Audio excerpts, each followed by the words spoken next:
We've just ended our motor insurance conference at FIAR 2017 and we are here with one of our partners. The representative of FRISS is Thomas BRINKMANN, from Country Manager FRISS. Welcome to FIAR. Well, welcome. It is nice to have you here and we had a great conference. Thank you very much for your presentation. And we have a few questions for those who maybe haven't joined FIAR this year but want to know more about FRISS solutions. So I'll start by asking you, you have spoken today about the different types of fraud in the insurance market. Is fraud more than we usually think of? Well, I think generally speaking you can have fraud issues in underwriting and in claims. So when we talk about fraud in underwriting, we talk about premium leakage, meaning that customers are providing untrustful information in order to obtain a better premium, a lower premium. So this is something what we consider underwriting fraud. In the claims process, we talk about misleading information about the accident, how it happened, or about exaggerating amounts concerning the loss. So therefore we have also fraud in the claim side. Okay, we usually think of the second type of fraud when we speak about fraud. This is true. This is usually in the mind of the people. They see an accident and they try to make money out of it. But we shouldn't forget also the underwriting side, because, for example, in the US, we have seen recently a study that the underwriting fraud is estimated to be almost at the same side as the claims fraud. Oh, I see. That's pretty impressive, in a bad way. How are things in Europe? You've said that in US it's this case. How are things in Europe, in the European countries of the insurance markets? Well, I think in Europe most companies are really focusing on claims fraud, and it is estimated in Europe that about 5 to 10% of the paid claims are fraudulent, which is, of course, since we know that in the motor insurance, for example, which is the biggest class of insurance in Europe, this is a significant amount of money that every year goes to unfair practices. So fraud is indeed an element that needs to be fought. Yes. In order to have a better management of the business. How can FRISS solutions help in this regard? Well, our solution is it's a hybrid approach. So we are trying to have different methods in order to detect fraud. Starting from simple rules like expert rules that many companies have already implemented, up to social network analysis, where we are trying to connect the different dots, the different, let's say, parties involved in an accident. And I think the important part is that all this is in the background. So the client is then receiving a FRISS score, which determines, based on the score, on the size of the score, on the color of the score, which should be the next steps in the claims handling process.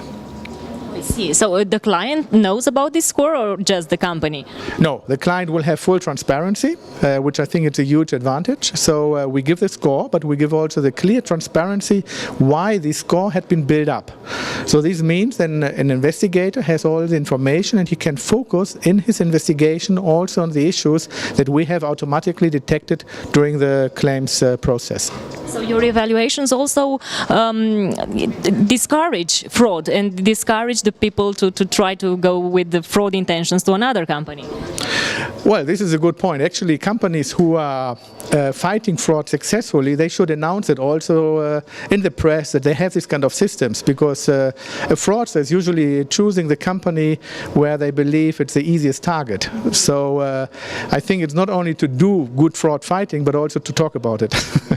Maybe they don't want to talk about it because they want to build a trap for those clients who intend to fraud.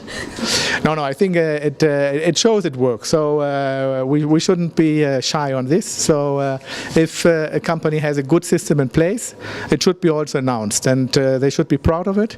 And I think this will already help to prevent even potential fraudsters to enter their portfolio. Of course, this is something that we want everyone to know. That this is why you're here at FIAR. Okay, another question would be regarding the price of this service. It sounds complicated, it sounds very efficient, but maybe it sounds also expensive for some of your potential clients. Is it expensive to get this service to manage the fraud?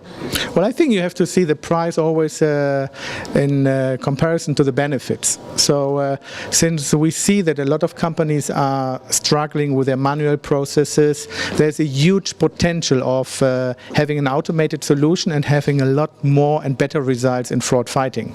So having these benefits in mind, then the cost for the solution is very, very reasonable. So what we see with our clients is that we have usually a return on investment within the first year. So all the costs for the setup, for the implementation of the solution is compensated by the additional benefits already in the first year. And then we are aiming as a company to deliver continuously value to the client by introducing new methods and by helping the client on the long run. So our aim is always to have at least 5 times the benefit that the company enjoys compared to the yearly cost. So in this respect, I think it's a very, very positive business case for our clients. And also encouraging in this regard. Well, considering the specific of the Romanian insurance market, because we are in Romania and speaking a lot about our market, especially the motor one, how can FRISS solutions help? Well, I think since the Romanian market is a mainly motor-dominated market, and most companies, they start with a motor business because this is in their portfolios the big line of business. I think we have a good solution for the Romanian market as well, because we can bring in the international experience, and together with the client we can adapt it to local standards here. We have already a few discussions with companies in the Romanian market, and we have learned already a few things about the market. So I think that the solution can help here a lot in Romanian insurance companies to fight fraud, because what we have seen in the discussions we had, the potential of fraud might be even higher than, let's say, on average, than the average in Europe. So from the discussions you've had, the companies in Romania are taking the management of fraud seriously, or they're just beginning to realize it?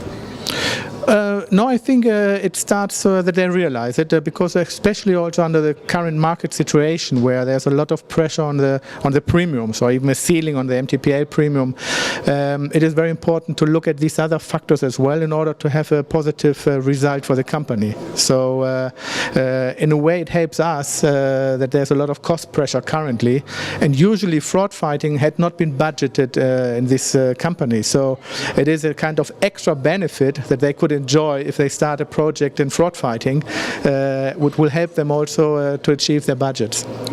We hope to see this happening soon, and the effects as well. Thank you very much for being with us, and hope to see you again soon with the next edition of not only FIAR but also other events that we organize. Okay, thank you very much. Pleasure to me. Thank you.